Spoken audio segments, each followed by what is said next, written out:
অনেকেই মনে করেন রজব মাসটি হলো মেরাজের মাস এবং এই মাসের 27 তারিখে রাসূল আকরাম সাল্লাল্লাহু আলাইহি ওয়াসাল্লামের মেরাজ হয়েছে। এই মাসের মূল প্রতিপাদ্য বিষয় হলো মেরাজ, যার কারণে এই মাসের অনেক ফজিলত এবং অনেক গুরুত্ব এবং মর্যাদা আছে বলে অনেকে মনে করে থাকেন। সুপ্রিয় দর্শক শ্রোতা ভাই বোনেরা, চান্দ্র বর্ষের যেই কয়েকটি মাস কোরআন এবং সুন্নাহর দৃষ্টিতে খুবই গুরুত্বপূর্ণ, তাৎপর্যপূর্ণ, ফজিলতপূর্ণ, তার মধ্যে একটি হলো রজব মাস, যে মাসটি শুরু হয়েছে কয়েকদিন হলো। আবার একই সঙ্গে আমাদের মুসলমানদের সমাজে ইসলামের নামে বানোয়াট, ভিত্তিহীন এবং ভুয়া যেসব আমল প্রচলিত আছে এবং কুসংস্কার বেদাত প্রচলিত আছে যে মাসগুলোতে সবচেয়ে বেশি, তার ভেতরে একটিও হলো এই রজব মাস। যার কারণে একজন মুসলমানকে এই রজব মাসের তাৎপর্য, গুরুত্ব এবং করণীয়, পাশাপাশি এ মাস উপলক্ষে কুসংস্কার এবং বর্জনীয় বিষয়গুলো জানা অত্যন্ত গুরুত্বপূর্ণ। রজব মাসের ফজিলত এবং তাৎপর্যের একটি মাত্র পয়েন্ট এবং বিষয় আছে, তা হলো এই মাসটি সম্মানিত 4 মাসের একটি। আল্লাহ সুবহানাহু ওয়া তাআলা বছরের 12টি মাসের ভিতরে 4টি মাসকে সম্মানিত মাস হিসেবে ঘোষণা দিয়েছেন এবং সেই 4টি মাসের ভিতরে একটি হলো এই রজব মাস, আর বাকি 3টি হলো জিলকদ, জিলহজ এবং মুহাররম, 11, 12 এবং 1 নম্বর মাস। আর এই চতুর্থ সম্মানিত মাস হলো রজব মাস। বিধায় সম্মানিত মাস উপলক্ষে এই মাসের মর্যাদা রয়েছে। সম্মানিত মাস উপলক্ষে যুদ্ধ বিগ্রহ করা যায় না, এই মাসেও তাই করা যাবে না। সম্মানিত মাস উপলক্ষে আল্লাহ বলেছেন ফালা তাজলিমু ফিহিন্না আনফুসাকুম, নিজের প্রতি অবিচার করা যাবে না। বিধায় গুনাহ খাতা ইত্যাদি করা যাবে না, পাপাচার ইত্যাদি অন্য মাসের চাইতে এই মাসে না করার ব্যাপারে বেশি সচেতন এবং সাবধান থাকতে হবে। এটি একটি গুরুত্বপূর্ণ দিক এই মাসের। এর বাইরে রজব মাসের ফজিলত এবং মর্যাদাকে কেন্দ্র করে কোরআন এবং সুন্নাহ বিশুদ্ধ সূত্রে একটি হাদিসও বর্ণিত হয় নাই। বিধায় একটি মাত্র মর্যাদার দিক হলো এই মাসের সম্মানিত মাসের একটি মাস। এ মাসকে কেন্দ্র করে যে সমস্ত ভুল ধারণা বা কুসংস্কার আমাদের সমাজে প্রচলিত আছে এবং সমাজে ছেয়ে আছে, তার ভিতরে প্রধান এবং সবচেয়ে বড় কুসংস্কারের বিষয় হলো অনেকেই মনে করেন রজব মাসটি হলো মেরাজের মাস এবং এই মাসের 27 তারিখে রাসূল আকরাম সাল্লাল্লাহু আলাইহি ওয়াসাল্লামের মেরাজ হয়েছে, এই ধারণা অনেক মুসলমানরা রাখেন এবং অনেকের ভিতরে এটা বদ্ধমূল আছে। শুধু তাই নয়, আমাদের সমাজে রজব মাসের চাঁদ উঠলে পত্রপত্রিকাতে, মিডিয়াতে দেখবেন যে সেখানে সংবাদের শিরোনাম করা হয় এভাবে যে পবিত্র রজব মাসের চাঁদ দেখা গিয়েছে, অতএব অমুক তারিখে শবে মেরাজ, অর্থাৎ সেই হিসাবে 27 তারিখ হয় অমুক তারিখ আর সেদিন শবে মেরাজ, অর্থাৎ রজব মাস মানেই হলো মেরাজের মাস।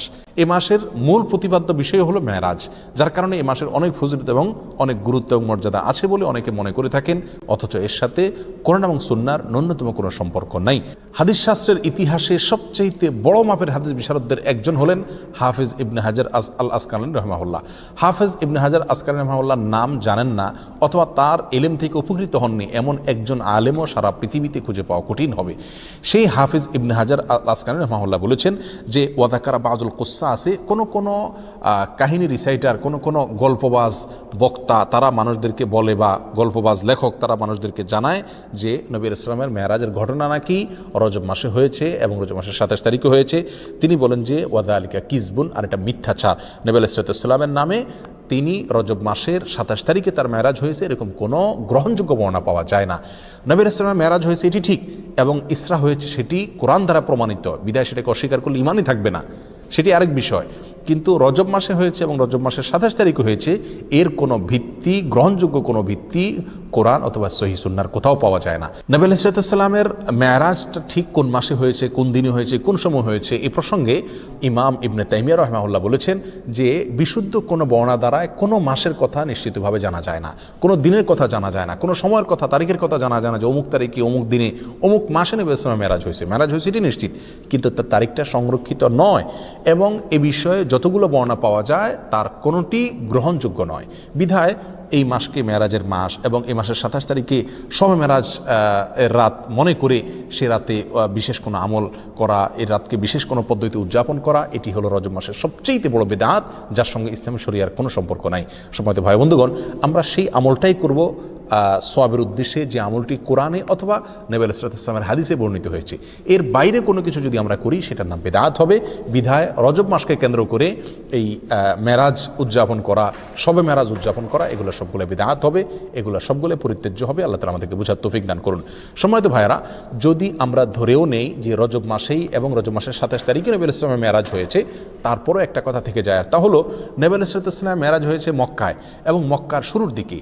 তিনি এই মেরাজের ঘটনার পরে মক্কায় দীর্ঘদিন ছিলেন, মদিনায় দীর্ঘদিন ছিলেন, তার মৃত্যুর পরে তার সাহাবা ইকরাম দীর্ঘদিন ছিলেন। এই দীর্ঘ ইতিহাসের কখনো সাহাবা ইকরামের কেউ অথবা নবী ইসলাম স্বয়ং নিজে কখনো এই মেরাজ উপলক্ষে কোনো প্রকার আমল, রাত্রি যাপন, দিনে রোজা বা কোনোভাবে এটাকে উদযাপন করা, আলোচনা পর্যালোচনা করা বা এই ধরনের কোনো কর্মসূচি তিনি দিয়েছেন বা পালন করেছেন, এরকম কোনো কথা কোনো হাদিস থেকে পাওয়া যায় না বিশুদ্ধভাবে। অতএব এই আমলটি আমরা যারা করে থাকি রজব মাসকে কেন্দ্র করে শবে মেরাজের উদযাপনের আমল, এটি সম্পূর্ণভাবে বিদআত এবং পরিত্যাজ্য। আল্লাহ সুবহানাহু ওয়া তাআলা আমাদেরকে বুঝার তৌফিক দান করুন। এর সাথে ইসলামের শরিয়ার কোনো প্রকার সম্পর্ক নাই। রজব মাসকে কেন্দ্র করে দ্বিতীয় যে আমলটি প্রচলিত আছে আমাদের সমাজে, সেটা হলো সালাতুর রাগায়েব। এই আমলটিরও কোনো গ্রহণযোগ্য ভিত্তি কোরআন সহিহ সুন্নাহয় পাওয়া যায় না। এই আমলটি বিদআত এবং কুসংস্কারের অন্তর্ভুক্ত। অনেকেই বর্ণনা করে থাকে একটা হাদিসটি বর্ণনা করেছেন আনাস রাদিয়াল্লাহু তাআলা আনহু, যে রাসূল আকরাম সাল্লাল্লাহু আলাইহি ওয়াসাল্লাম নাকি বলেছেন যে কোনো ব্যক্তি যদি রজব মাসের প্রথম বৃহস্পতিবার দিবাগত রাতে 12 রাকাত নামাজ পড়ে, নফল নামাজ, এবং সেটা মাগরিব এশার মাঝখানে 2 রাকাত করে পড়ে, প্রথম রাকাতে সূরা ফাতিহা, এরপরে 3 বার সূরায়ে ইন্না আনজালনা ফি লাইলাতুল কদর, এরপরে 10 বার সূরা কুল হুয়াল্লাহ, সিজদাতে বিশেষ সংখ্যক তাসবিহ এবং এরপরে বিশেষ সংখ্যক দুরূদ রাসূলের প্রতি, এগুলো যদি কেউ করে তার জীবনের সব গুনাহ মাফ করে দেওয়া হবে ইত্যাদি ইত্যাদি। এটাকে সালাতুর রাগায়েব বলা হয়। প্রিয় বন্ধুগণ, এই সালাতুর রাগায়েব সম্পর্কিত এই যে হাদিসটি পেশ করা হয়ে থাকে, এটি নবী আলাইহিস সালামের কোনো হাদিসের কিতাব থেকে খুঁজে পাওয়া যায় না। এই সম্পর্কে মুহাদ্দিসিনে কেরাম একেবারে সুস্পষ্ট মন্তব্য করেছেন যে এটি জাল এবং ভিত্তিহীন। একটি টাকার নোট যখন ব্যাংক থেকে ওটাকে জাল হিসেবে চিহ্নিত করে দেওয়া হয়, এটি যেরকম অচল হয়ে যায়, এই হাদিসটিকে মুহাদ্দিসিনে কেরাম ঐক্যবদ্ধভাবে যেহেতু জাল বলে চিহ্নিত করেছেন, বিধায় এটাও অচল এবং গ্রহণযোগ্য নয়। রজব মাস উপলক্ষে তৃতীয় যে আমলটি প্রচলিত আছে তা হলো একটি দোয়া বেশি বেশি করে পড়া, আর সেটি হলো আল্লাহুম্মা বারিক লানা ফি রজব ওয়া শাবান, অর্থাৎ হে আল্লাহ, আপনি আমাদেরকে রজব এবং শাবান মাসে বরকত দান করুন, ওয়া বাল্লিগনা রমাদান, আর আমাদেরকে রমজান পর্যন্ত আপনি পৌঁছায় দিন, অর্থাৎ রমজান যেন আমরা লাভ করতে পারি।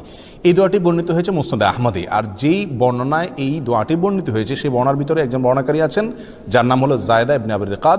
এই বর্ণাকারী সম্পর্কে ইমাম বুখারী রাহিমাহুল্লাহ বলেছেন যে মুনকারুল হাদিস, তার হাদিস গ্রহণযোগ্য নয়। আর ইমাম নাসাই রাহিমাহুল্লাহ বলেছেন যে তাকে আমি চিনি না। অন্য এক কিতাবে তিনি বলেছেন সে মুনকারুল হাদিস, এবং ইবনে হিব্বান রাহিমাহুল্লাহ তার সম্পর্কে মন্তব্য করেছেন যে এই লোকের বর্ণিত কোনো হাদিস গ্রহণযোগ্য নয়। অতএব সমস্ত মন্তব্যের ভিত্তিতে এই হাদিসকেও বলা যায় এটি বিশুদ্ধ নয়। তবে যেহেতু এই দোয়ার অর্থের ভিতরে কোনো মন্দ দিক নেই, খারাপ দিক নেই, অতএব কেউ এটাকে সাধারণভাবে যদি পড়ে তাতে তেমন কোনো দোষণীয় বিষয় এটাকে বলা যাবে না। কিন্তু এটাকে নবী আলাইহিস সালামের দিকে সম্বন্ধ করা এটা বিশুদ্ধ নয়। চতুর্থত যে আমলটি রজবকে কেন্দ্র করে প্রচলিত, সেটা হলো এই মাস উপলক্ষে বিশেষ কোনো পশু জবাই করাকে অনেকে সওয়াব মনে করেন। এটি মূলত আইয়ামে জাহিলিয়াতে, ইসলাম পূর্ব যুগে প্রচলিত ছিল, যেটাকে আতিরা বলা হয়। তারা রজব মাসে বিশেষ পশু জবাই করতো, যেমন আমরা কোরবানির মাসে জিলহজ মাসে কোরবানি করে থাকি, এবং এটাকে খুব সওয়াবের কাজ মনে করতো, খুব ভালো কাজ মনে করতো। ইসলাম তাদের সেই প্রথাকে সম্পূর্ণভাবে রহিত করেছে, বিলুপ্ত করেছে। এই সম্পর্কে বহু বিশুদ্ধ হাদিস বর্ণিত আছে। বিধায় রজব মাস উপলক্ষে বিশেষ কোনো পশু জবাই করা এটাকে সওয়াবের কাজ মনে করা যাবে না। অন্য মাসে জবাই করেন সেসব এই মাসেও করেন, সেটা ভিন্ন বিষয়, কিন্তু সওয়াবের অংশ হিসাবে এই মাসে কোনো পশু জবাই করা যাবে না। রজব মাস উপলক্ষে 5 নম্বর যে আমলটি প্রচলিত আছে অথচ তার কোনো গ্রহণযোগ্য ভিত্তি ইসলামী শরীয়তে নাই, তা হলো এ মাসে বেশি বেশি নফল রোজা রাখা এবং ইতিকাফ করা। অনেকেই এটাকে খুব সওয়াবের কাজ মনে করেন যে রজব মাসে বেশি বেশি করে নফল রোজা রাখতে হবে। আর মজার বিষয় হলো বহু হাদিস বর্ণিত আছে এই রজব মাসে নফল রোজা রাখার বিষয়, তার একটিও বিশুদ্ধতার মানদণ্ডে উত্তীর্ণ নয়। একটি মাত্র হাদিস পাওয়া যায় সুনানে আবু দাউদের ভিতরে। এক লোক নবী আলাইহিস সালামের কাছে আসছেন, তার সঙ্গে 1 বছর পরে দেখা করছেন। নবী আলাইহিস সালামকে বললেন, ইয়া রাসূলুল্লাহ, আপনি আমাকে চিনতে পারেননি, আমি তো অমুক। তখন তিনি বললেন, তুমি তো সে মনে হচ্ছে না, অর্থাৎ চেহারা পরিবর্তন হয়ে গেছে তোমার, তুমি এরকম পরিবর্তিত কিভাবে হলে? তখন তিনি বলেন, ইয়া রাসূলুল্লাহ, এই 1 বছরে আমি কখনো দিনের বেলায় খাবার খাইনি, অর্থাৎ আমি রোজা রেখেছি সারা বছর। তখন তিনি বললেন, তুমি নিজেকে এত কষ্ট কেন দিতে গেলে? লোকটি বলে, ইয়া রাসূলুল্লাহ, আমার অনেক শক্তি আছে, আপনি আমাকে নফল রোজার অনুমতি দিন, সুযোগ দিন। তখন নবী ইসলাম বিভিন্ন ফরম্যাটে তাকে রোজা রাখার জন্য বললেন। একটা পর্যায়ে সে বাড়াইতে আরও বাড়াইতে চাইলো, আরও বেশি রোজা রাখতে চাইলো। তখন নবী ইসলাম তাকে বললেন, তুমি সম্মানিত মাসে রাখিও, সম্মানিত মাস চলে গেলে ছেড়ে দিও রোজা, এভাবে করে রাখিও তুমি। অর্থাৎ এই হাদিস থেকে বোঝা যায় রজব মাসে যেহেতু একটা সম্মানিত মাস, সেই হিসাবে এই মাসে রোজা রাখার কথা রাসূল সাল্লাল্লাহু আলাইহি ওয়াসাল্লাম তাকে বলেছেন। এই হাদিসে মূলত তাকে স্পেশালি বলা হয়েছে, এবং সম্মানিত মাসে, এটা রজবের সাথে খাস নয়। বিধায় রজব মাসে নফল রোজার বিশেষ কোনো ফজিলত আছে এরকম মনে করাটা বিশুদ্ধ নয়। রজব মাসকে কেন্দ্র করে আরেকটি আমল প্রচলিত আছে, তা হলো উমরা বেশি বেশি করা। বিশেষ করে সৌদি আরবে প্রচলিত আছে, আর শিয়াদের ভিতরে এটা বেশি প্রচলিত আছে। শিয়ারা গোটা রজব মাসকে কেন্দ্র করেই অনেক আনুষ্ঠানিকতা করে থাকে, যার একটা প্রভাব আমাদের সমাজে পড়েছে। কারণ শিয়াদের অনেক প্রভাব এখন আমাদের সমাজে রয়ে গেছে, যার কারণে রজব মাসকে খুব বেশি ঘটা করে আমরা অনেকেই উদযাপন করে থাকি। তার ভিতরে একটি কাজ অনেকেই করে থাকেন, তা হলো বিশেষভাবে ওমরা। মনে করেন যে রজব মাসে ওমরা করলে বেশি সওয়াব হবে, এবং এটাকে ওমরায়ে রজবিয়া বা রজব মাসের ওমরা বলা হয়। অথচ এই সম্পর্কে নবী আলাইহিস সালাম থেকে বিশুদ্ধ কোনো হাদিস পাওয়া যায় না। একটি হাদিস আছে সহিহ বুখারীতে, আব্দুল্লাহ ইবনে ওমর রাদিয়াল্লাহু আনহু বর্ণনা করেছেন। তিনি বলেছেন নবী আলাইহিস সালাম 4টি ওমরা করেছেন, এবং তার একটি ছিল রজব মাসে। তখন আম্মা জান আয়েশা রাদিয়াল্লাহু তাআলা আনহা তাকে খণ্ডন করে বলেছেন যে নবী আলাইহিস সালামের 4টি ওমরার প্রত্যেকটি ওমরায় তিনি সঙ্গে ছিলেন, তার কোনো ওমরা রজব মাসে ছিল না। অতএব সহিহ বুখারীর এই সুস্পষ্ট হাদিস থেকেও বোঝা গেল রজব মাসে ওমরা করার বিশেষ কোনো ফজিলত নেই। অন্য মাসে কেউ ওমরা করে সেই হিসাবে এই মাসেও করতে পারে। যেমনিভাবে রজব মাসে রোজারও বিশেষ কোনো ফজিলত নেই, কিন্তু অন্য মাসে কেউ 13, 14, 15 চাঁদের এই তারিখগুলোতে অথবা সম্বিশুদ্ধ বা রোজা রাখে, সেই হিসাবে কেউ রোজা যদি রাখে এটা ভিন্ন কথা, কিন্তু রজব হিসাবে যদি কেউ রাখে তাহলে সেটা বিদআত হবে। রজব মাসকে কেন্দ্র করে অনেক জাল এবং ভিত্তিহীন হাদিসে বর্ণিত হয়েছে। তার ভিতরে একটি হলো রজব আল্লাহর মাস, শাবান রাসূলের মাস, আর রমজান হলো তার উম্মতের মাস। এরকম একটা হাদিস অনেকে বর্ণনা করে থাকেন। এই হাদিসকে হাফেজ ইবনে হাজার আসকালানি রাহিমাহুল্লাহ বলেছেন, এই হাদিসের বর্ণনাকারীদের ভিতরে আবু বকর আন-নাক্কাশ নামে একজন বর্ণনাকারী আছেন, যে লোকটি মিথ্যুক এবং রাসূল সাল্লাল্লাহু আলাইহি ওয়াসাল্লাম নামে হাদিস বানানোর ক্ষেত্রে সে বিখ্যাত। আর তার সম্পর্কে অন্যান্য মুহাদ্দিসিন ইকরামের অনেকে আরও অনেক মন্তব্য করেছেন। তার ভিতরে ইমাম সৈয়দ রহমতুল্লাহ আল্লাহ মসনুআর ভিতরে ইমাম সানানী রাহিমাহুল্লাহ মওযুআত নামক কিতাবে তার সম্পর্কে একই মন্তব্য প্রায় করেছেন। বিধায় এটিও জাল এবং ভিত্তিহীন হাদিস। অনেকে রজব মাস সম্পর্কে আরেকটা হাদিস বর্ণনা করে থাকেন, অনেক খুতবাতে অনেক আলোচনাতে আমরা অনেক হয়তো শুনে থাকবো, যে কোরআনের মর্যাদা সকল জিকিরের মধ্যে যেরকম শ্রেষ্ঠ, এরকম সকল মাসের ভিতরে রজব মাসের মর্যাদা শ্রেষ্ঠ। এই হাদিস যারা বর্ণনা করে থাকেন, এই হাদিস প্রসঙ্গেও হাফেজ ইবনে হাজার আসকালানি রাহিমাহুল্লাহ এবং অন্যান্য হাদিস বিশারদ, বিশেষ করে জাল হাদিস বিশেষজ্ঞ উলামা ইকরামের অনেকেই বলেছেন যে হাদিসের বর্ণনাকারীর ভিতরে সিক্তি নামে একজন বর্ণনাকারী আছেন, আর এই বর্ণনাকারী, এই লোকটি জাল হাদিসের বিখ্যাত বর্ণনাকারী, অর্থাৎ রাসূল সাল্লাল্লাহু আলাইহি ওয়াসাল্লামের নামে মিথ্যা হাদিস বর্ণনা করার ক্ষেত্রে তার বিশাল খ্যাতি রয়েছে। এই সম্পর্কে রিজাল শাস্ত্রে একেবারে চিহ্নিত এই লোক, যার কারণে এই বর্ণনাটাও ভিত্তিহীন, জাল এবং বানোয়াট, ভুয়া রাসূল সাল্লাল্লাহু আলাইহি ওয়াসাল্লামের নামে মিথ্যা হাদিস। রজব মাস সম্পর্কে আরেকটি জাল বা ভিত্তিহীন হাদিস আছে, তা হলো রজব মাসে যে ব্যক্তি 3টি রোজা রাখবে আল্লাহ তাআলা তার আমলনামায় 1 মাস রোজার সওয়াব দিবেন, আর যে ব্যক্তি 60টি রোজা রাখবে আল্লাহ তাআলা তার জন্য জাহান্নামের 60টা দরজা বন্ধ করে দিবেন। এরকম একটা হাদিস অনেকে বর্ণনা করে থাকেন, এবং এই হাদিসকে জাল হাদিস সমগ্রের যত বই আছে, জাল হাদিসের কালেকশনের যত বই আছে, তার সমস্ত কিতাবেই এই হাদিসটি স্থান পেয়েছে। ইবনুল জাওজি রাহিমাহুল্লাহ আল মাওযুআত কিতাবে, সৈয়দ রাহমাতুল্লাহ তাআলা আল মুসনাআ কিতাবে, শাওকানি রাহিমাহুল্লাহ ফাওয়াইদুল মুজমুআ কিতাবে, এবং তাবয়িনুল আজাব কিতাবে ইবনে হাজার আসকালানি রাহিমাহুল্লাহ, এভাবে সমস্ত প্রায় জাল হাদিসের যে কিতাবগুলো আছে সেগুলোতে এই হাদিসটা স্থান পাইছে, অর্থাৎ এই হাদিসটি জাল এবং ভিত্তিহীন। এভাবে রজব মাসকে কেন্দ্র করে আরও অনেক জাল, ভুয়া এবং ভিত্তিহীন হাদিস আমাদের সমাজে প্রচলিত আছে। তার ভিতরে আরেকটা হলো, যে ব্যক্তি রজব মাসে রোজা রাখবে এবং 4 রাকাত নামাজ পড়বে, আল্লাহ সুবহানাহু ওয়া তাআলা জান্নাতে তার জন্য যে আসন রেখেছেন, তার যে মাকাম হবে, সেটা না দেখে তার মৃত্যু হবে না, অর্থাৎ দেখে তারপর মৃত্যু হবে।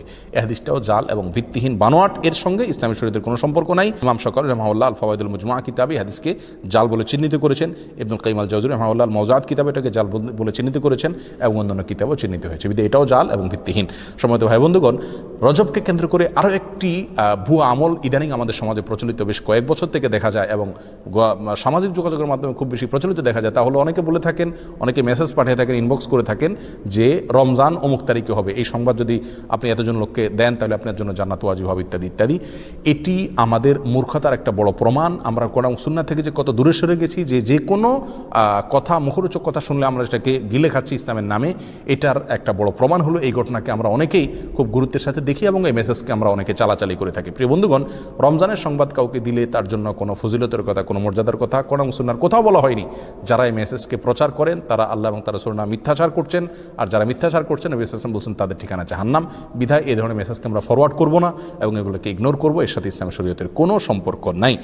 সর্বসাকুল্যে আমরা খোলাসায় সামারিতে বলতে পারি, রজব মাসের বিশেষ কোনো ফজিলত এবং মর্যাদা নেই সম্মানিত 4 মাসের একটি, এই কথা ছাড়া। এ মাস উপলক্ষে বিশেষ একটি আমলের কথাও কোরআন এবং সুন্নাহ বর্ণিত হয় নাই, এবং এ মাস উপলক্ষে বিশেষ কোনো রোজা, বিশেষ কোনো উমরা, বিশেষ পদ্ধতিতে সালাত, এমনকি বিশেষ যে আমলটি আমাদের সমাজে সবচেয়ে জলবায়ু প্রচলিত আছে, মেরাজের রাত্রি উদযাপন করা, সে রাত্রে জেগে ইবাদত করা, দিনে রোজা রাখা, এর একটি জিনিসও নবী আলাইহিস সালাম থেকে প্রমাণিত নয়। আর নবী আলাইহিস সালাম থেকে যেটি প্রমাণিত নয়, সেটা দেখতে যতই ভালো দেখা যাক না কেন, তার কোনো সওয়াব আমরা পাবো না। এটা বেদাত হিসাবে গণ্য হবে, আর বেদাতের ঠিকানা জাহান্নাম। আমরা অনেকেই বলে থাকি যে মানুষ এমনি মসজিদে আসে না, নামাজে আসে না, এক উসিলা যদি শবে মেরাজ উপলক্ষে মসজিদে আসে, আপনারা বাধা দিয়ে মসজিদ থেকে বের করে লাভ কি? তারা তো গান গাচ্ছে না, হারাম কাজ করছে না। যে সমস্ত ভাইরা এটা বলেন, 2 কারণে তাদের সঙ্গে আমরা একমত হতে পারবো না। নাম্বার 1, বেদাত কাকে বলা হয়? ভালো কাজ, দেখতে ভালোই মনে হচ্ছে, কিন্তু কোরআন এবং সুন্নাহ এটা করতে বলা হয়নি, এটার নাম বেদাত, আর এই বেদাতের ঠিকানা জাহান্নাম। বিধায় এই কাজটি সেই সংজ্ঞার মানদণ্ডে বেদাতের ভিতরে অন্তর্ভুক্ত হবে। বিধায় এটা করলে সওয়াব হবে না, বরং গুনাহ হবে, যদিও দেখতে ভালো দেখা যাচ্ছে। দ্বিতীয়ত, শবে মেরাজ উপলক্ষে মানুষ আসে, উপলক্ষে সংশোধন হয়ে যাবে, যারা এরকম ধারণা করেন তারা ভুলের স্বর্গে বাস করছেন। কারণ শবে মেরাজ উপলক্ষে মসজিদে এসছেন এবং এই বেদাতি পদ্ধতিতে জিকির ইবাদত বন্দেগী করছেন, এরপরে সারা জীবনের জন্য সংশোধিত হয়ে সারা বছর মসজিদে আসা ধরছেন, নামাজ পড়ছেন, এরকম একটি লোকও খুঁজে পাওয়া যাবে না। বিধায় এই বেদাত দিয়ে কোনোদিন মানুষের সংশোধন হবে না। এই বেদাতকে আমরা বর্জন করি। সারা দেশে জোরালোভাবে আমাদের সমাজে সবচেয়ে জোরালোভাবে যে কয়েকটি বিদআত প্রচলিত আছে তার ভিতরে একটা হলো এই মেরাজ উদযাপন এবং মেরাজ উপলক্ষে বিশেষ আমল। আল্লাহ সুবহানাহু ওয়া তাআলা আমাদের সকলকে রজব মাসকে কেন্দ্র করে যে সমস্ত বিদআত আছে, কুসংস্কার আছে, এগুলো থেকে বেঁচে থাকার তৌফিক দান করুন। কোরআন এবং সুন্নাহর বিশুদ্ধ জ্ঞান অর্জন করার তৌফিক দান করুন এবং বিশুদ্ধ জ্ঞান অনুযায়ী পরিশুদ্ধ আমল করার তৌফিক দান করুন। জাযাকুমুল্লাহু খাইরা। আসসালামু আলাইকুম ওয়া রাহমাতুল্লাহি ওয়া বারাকাতুহু। যে কোনো কিছুতে আল্লাহর পক্ষ থেকে কল্যাণ যুক্ত হওয়া, এটা হলো বরকত। দুনিয়ার যে কোনো বস্তুতে যখন আল্লাহ সুবহানাহু ওয়া তাআলার পক্ষ থেকে কল্যাণ যুক্ত হয়, বিষয়টা যখন কল্যাণকর হয়ে যায়, উপকারী হয়ে যায়, তখন সেটা পরিমাণে অনেক অল্প হলেও আমাদের জন্য সেটা অনেক বেশি উপকার বয়ে আনে। অনেকে অনেক দীর্ঘ হায়াত পাইছেন, কিন্তু দীর্ঘ হায়াতে তেমন কিছু করার সুযোগ পান নাই, তার মানে জীবনে বরকত হয় নাই। অনেকে প্রচুর পরিমাণ সম্পদ কামাই করেছেন, কিন্তু সেই সম্পদ থেকে কোনো হিসাব খুঁজে পাচ্ছেন না যে কোথায় কি করলেন, বরকত নাই। অনেকে দেখা যাচ্ছে যে অনেক কাজ করেছেন, কিন্তু ফলাফল দেখা যাচ্ছে খুব বেশি একটা দৃশ্যমান না, তার মানে বরকত নাই। এর বিপরীতে দেখা যায় একজন অল্প কামাই করছে, মাশাআল্লাহ, এর ভিতরে সে অনেক কিছু করে ফেলেছে। কারণ হলো তার এই কামাইতে কি ছিল? বরকত ছিল। এই কামাইতে আল্লাহ সুবহানাহু ওয়া তাআলার পক্ষ থেকে কল্যাণ ছিল। অতএব আমাদের জীবনে, আমাদের আমলে, আমাদের রুজিতে, আমাদের ইনকামে, আমাদের সন্তান সন্ততিতে, আমাদের সব কিছুতে আল্লাহ সুবহানাহু ওয়া তাআলার পক্ষ থেকে বরকত আসবে। বেশ কিছু আমল আছে, সে আমলগুলো করলে এগুলোকে আমরা এক কথায় বলতে পারি বরকতের 10টি চাবি। এই চাবিগুলো যদি আমরা ব্যবহার করি তাহলে ইনশাআল্লাহ বিদিনিল্লাহ আমাদের জীবন বরকতময় হয়ে যাবে। তার ভিতরে 1 নম্বরের চাবি হলো বরকতের ঈমান এবং তাকওয়া। প্রিয় ভাইয়েরা, যখন ঈমান এবং তাকওয়া কারোর মধ্যে থাকে তখন আল্লাহ সুবহানাহু ওয়া তাআলার পক্ষ থেকে বরকতের বারিধারা তার প্রতি বর্ষণ হতে থাকে। আল্লাহ সুবহানাহু ওয়া তাআলা কোরআন কারীমের ভিতরে বলেছেন, ওয়ালাউ আন্না আহলাল কুরা আমানু ওয়াত্তাকাউ লাফাতাহনা আলাইহিম বারাকাতিম মিনাস সামাই ওয়াল আরদ। যদি কোনো জনপদের লোকেরা ঈমান আনে এবং তাকওয়া অবলম্বন করে তাহলে আমি আসমান থেকে এবং জমিন থেকে, উপর থেকে নিচ থেকে, উভয় দিক থেকে বরকতের সমস্ত দুয়ার খুলে দেব। সম্মানিত ভাইরা, এই জন্যই দেখা যায় সারা পৃথিবীতে অন্য ধর্মের মানুষেরা, অমুসলিমেরা কোনো কোনো দিক থেকে অনেক বেশি সুখে শান্তিতে আছে বলে আমাদের কাছে মনে হয়, কিন্তু আসলে সুখে শান্তিতে খুব একটা নাই। বিভিন্ন জরিপ বলছে সুসাইড বা আত্মহত্যার পরিমাণ তাদের মধ্যে বেশি। আত্মহত্যা মানুষ তখনই করে যখন সুখের চাইতে দুঃখের পরিমাণ বেড়ে যায়। কিন্তু মুসলমানদের মধ্যে আত্মহত্যার পরিমাণ অনেক কম। মুসলমানরা বেশিরভাগই গরিব, অভাবী, তারপরেও তাদের মধ্যে আত্মহত্যার পরিমাণ কম। এটা একটা আলামত যে তাদের জীবনে কি আছে? বরকত আছে। কারণ ঈমান সামান্য হলেও আছে। আর যার জীবনে ঈমান নাই তাকে দেখবেন যে অনেক আট্টালিকাতে সে আছে, সুখের শান্তির অনেক উপকরণ তার কাছে আছে, কিন্তু আসলে সুখ শান্তিতে খুব একটা সে নাই, কারণ তার জীবনে কি নাই? বরকত নাই। এই জন্য কেউ যদি ঈমান আনে আর তাকওয়া অবলম্বন করে, এই দুটি জিনিস যদি কারোর ভিতরে থাকে, তাহলে আল্লাহ সুবহানাহু ওয়া তাআলার ওয়াদা হলো আসমান এবং জমিন থেকে বরকতের সমস্ত দুয়ারগুলো তার জন্য কি করে দেওয়া হবে? খুলে দেওয়া হবে।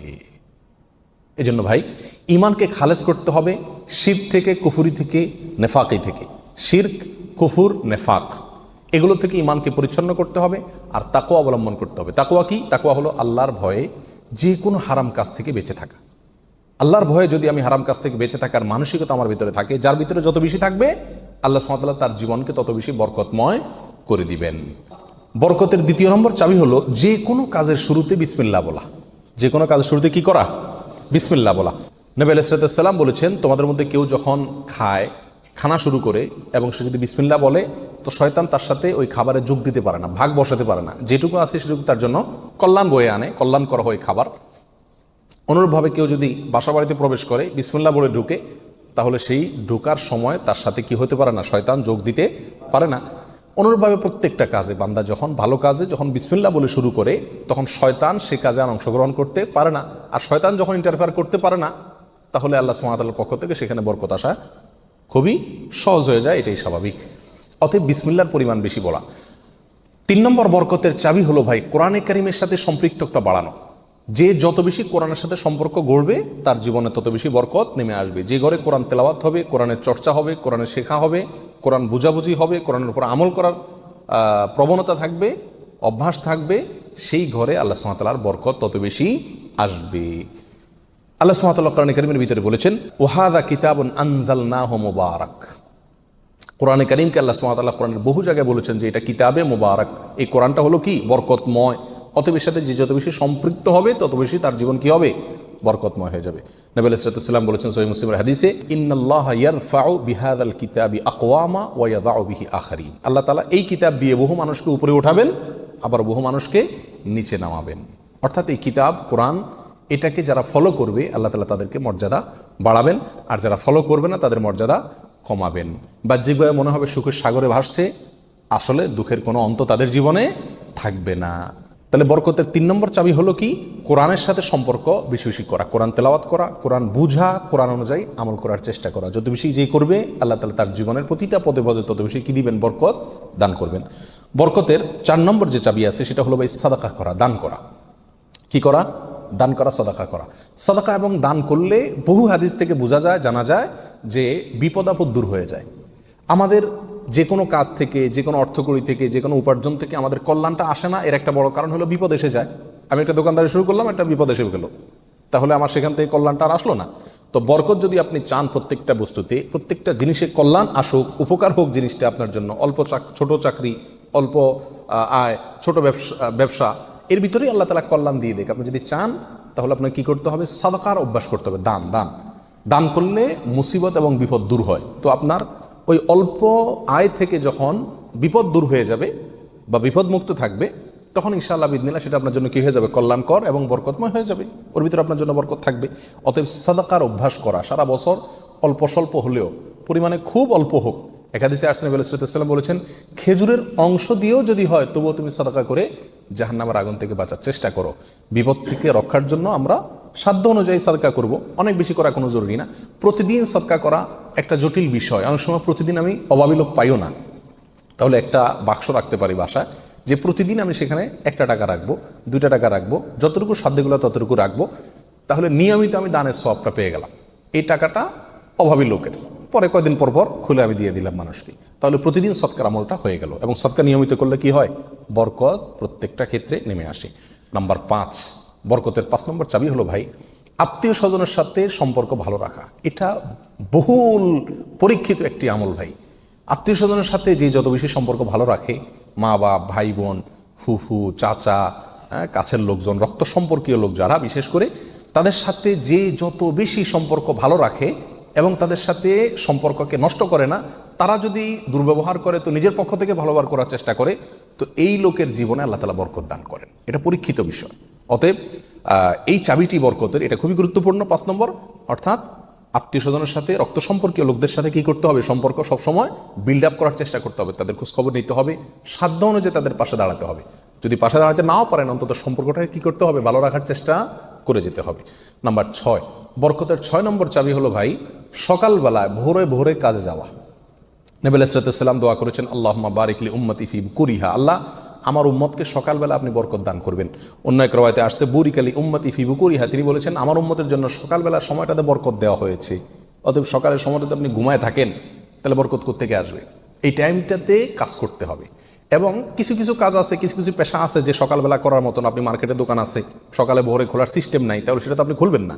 কিন্তু অন্তত তার প্রস্তুতি, প্রাক প্রস্তুতিগুলো সকাল থেকে হয়ে যাওয়া উচিত। এবং সকালের টাইমটা আসলে ঘুমের কোনো উপযুক্ত টাইম না। আপনি রাতে ভালো করে ঘুমান, বেশি করে ঘুমান, সকালে ঘুমাবেন না, দুপুরে ঘুমান, কিন্তু সকালে ঘুম এটা কোনো প্রশংসনীয় ঘুম নয়, স্বাস্থ্যের জন্য ভালো নয়, ইসলামী দৃষ্টি থেকেও খুব বেশি প্রশংসনীয় নয়। এই জন্য সকালবেলা যদি কাজে বের হওয়া যায় তাহলে ইনশাআল্লাহ জীবনে কি আসবে? বরকত আসবে। যে কাজই করেন আপনি সকালবেলা, সেই কাজে আল্লাহ তাআলা কি দিবেন? বরকত দান করবেন। নাম্বার 7, বরকতের 7 নম্বর চাবি হলো ভাই নিজে 5 ওয়াক্ত সালাত আদায় করতে হবে এবং পরিবারের লোকদেরকে সালাতের নির্দেশ করতে হবে। বহু লোক নিজে নামাজ পড়ে, কিন্তু বাচ্চা কাচ্চা, ফ্যামিলির লোকজন তারা নামাজ পড়ছে কিনা সে বিষয়ে কি করে না? খবর রাখে না। আল্লাহ সুবহানাহু ওয়া তাআলা কোরআন কারীমের ভিতরে বলেছেন, ওয়া উমুর আহলাকা বিস-সালাত, তুমি তোমার পরিবারকে নামাজের নির্দেশ করো। নিজে তো পড়তেই হবে, পরিবারকেও নির্দেশ করো। ওয়াসতাবির আলাইহা, এবং এটার উপর অটল থাকো, ধরে রাখো এটাকে। তাহলে কি হবে? লা নাসআলুকা রিজকা, আমি তোমাদের কাছ থেকে, আল্লাহ বলছেন আমি তোমাদের কাছ থেকে রিজিক চাই না। নাহনু নারযুকুকা ওয়াল আকিবাতু লিত-তাকওয়া, বরং এই কাজ করলে, আমল করলে আমি তোমাদেরকে রিজিক দিব, বরকত চলে আসবে ইনশাআল্লাহ। নামাজ নিজে পড়তে হবে এবং পরিবারকে নামাজের নির্দেশ করতে হবে। নাম্বার 8, বরকতের 8 নম্বর চাবি হলো ভাই তাওয়াক্কুল করা আল্লাহর উপরে, আল্লাহর উপরে ভরসা করা। মুমিন যত বেশি আল্লাহর উপরে ভরসা করবে, আল্লাহ তাআলা তত বেশি তাকে সাহায্য করবে। আর আল্লাহর প্রতি ভরসা যত কমে যাবে, আস্থা যত কমে যাবে, নির্ভরতা যত কমে যাবে, দুনিয়ার কোনো বস্তুর প্রতি যখন আস্থা বেশি হয়ে যাবে, আল্লাহ তাআলা তাকে ওই বস্তুর হাতেই বিদ্যুৎ করে ছাড়েন। এটাই আল্লাহ সুবহানাহু ওয়া তাআলার সুন্নাহ। যার কারণে আল্লাহর প্রতি যে যত বেশি তাওয়াক্কুল করে, আল্লাহ তাআলা তাকে তত বেশি উদ্ধার করেন এবং সাহায্য করেন। বরকতের জন্য এটা একটা অন্যতম উপায়। যে যত বেশি আল্লাহর উপরে ভরসা করবে, বিশেষ করে রিজিকের ব্যাপারে, তত বেশি আল্লাহ সুবহানাহু ওয়া তাআলার পক্ষ থেকে কি আসবে? বরকত আসবে। একটু কোনো কারণে আমাদের ইনকামের উপরে চাপ আসলে, প্রেশার আসলে আমরা অস্থির হয়ে যায়, হাউতাশ হয়ে যায়, নিরাশ হয়ে যায়। অনেকে তো আজেবাজে মন্তব্য করা শুরু করি, আল্লাহর উপর তাওয়াক্কুল থাকে না। তো আসবে কোত্থেকে রিজিক? রিজিক আসবে তখন যদি আল্লাহর উপরে ভরসাটা পূর্ণ মাত্রায় থাকে। নবী আলাইহিস সালাতু ওয়াস সালাম বলেছেন, লাউ তাওয়াক্কালতুম আলাল্লাহি হাক্কা তাওয়াক্কুলিহি, আল্লাহর প্রতি যেরকম ভরসা রাখা দরকার, যেরকম আস্থা রাখা দরকার, তোমরা যদি সেই মাপের আস্থা রাখতে পারো, নির্ভরতা আল্লাহর উপরে তোমরা রাখতে পারো, তাহলে কি হবে? লা রাযাকাকুম কামা ইয়ারযুকুত তাইর, আল্লাহ তাআলা পাখিকে যেভাবে রিজিক দেন তোমাদেরকে সেভাবে রিজিক দিবেন। সারপ্রাইজ রিজিক, কল্পনাও করতে পারবে না কোথায় আল্লাহ রিজিকের ব্যবস্থা করে রাখছে। এরকম বরকত জীবনে নেমে আসবে যদি কি করা হয়? আল্লাহর উপরে পরিপূর্ণ তাকওয়া, এই তাওয়াক্কুল অবলম্বন করা হয়। বরকতের জন্য 9 নম্বর আমল হলো বেশি বেশি ইস্তেগফার করা। কি করা ভাই?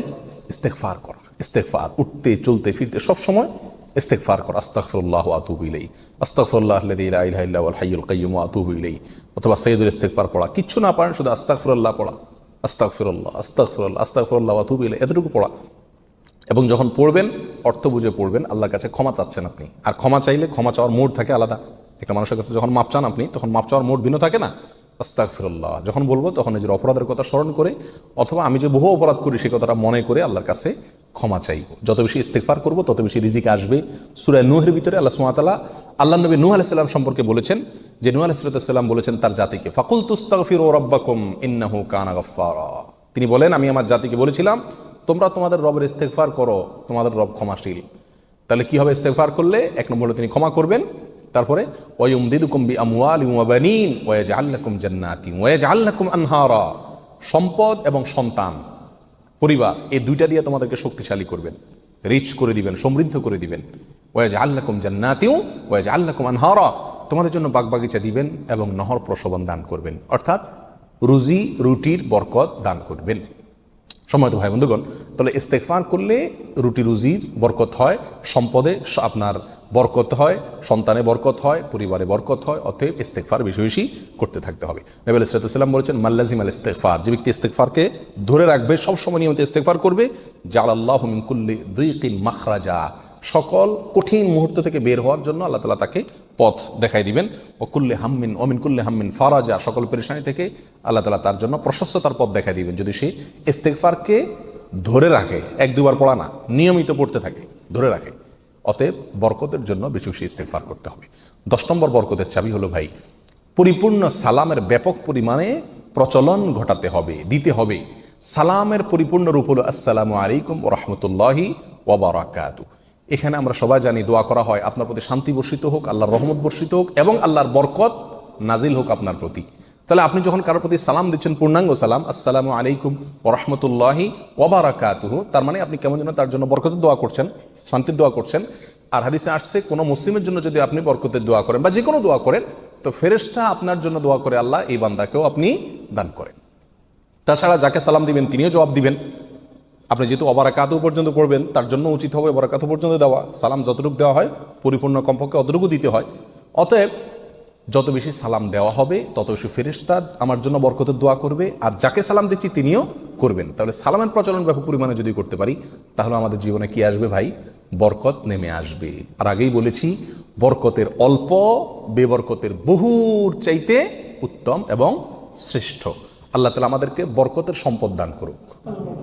অধিক সম্পদ নয়, বরকতের সম্পদ। আল্লাহ তাআলা আমাদের বরকতের সন্তান দান করুক। অধিক সন্তান নয়, বরকতের সন্তান। কল্যাণ যে সন্তানে আছে সেখানে অনেক বেশি হলো, কিন্তু কল্যাণ তার ভিতরে নাই, উপকারটা নাই, তাহলে এই বেশির কোনো লাভ হলো না। আল্লাহ তাআলা আমাদের গোটা জীবনকে, আমাদের উপার্জনকে, আমাদের সম্পদকে, আমাদের নেক আমলকে, আমাদের সন্তান সন্ততিকে, আমাদের পরিবারকে, পরিজনকে, আমাদের চিন্তা চেতনাকে, আমাদের সব কিছুকে আল্লাহ সুবহানাহু ওয়া তাআলা বরকতময় করে দিন। সব কিছুতে আল্লাহ তাআলা কল্যাণ এবং উপকারিতা প্রচুর পরিমাণে বৃদ্ধি করে দিন। জাযাকুমুল্লাহ ওয়া আখিরু দাওয়ানা আলহামদুলিল্লাহি রাব্বিল আলামিন।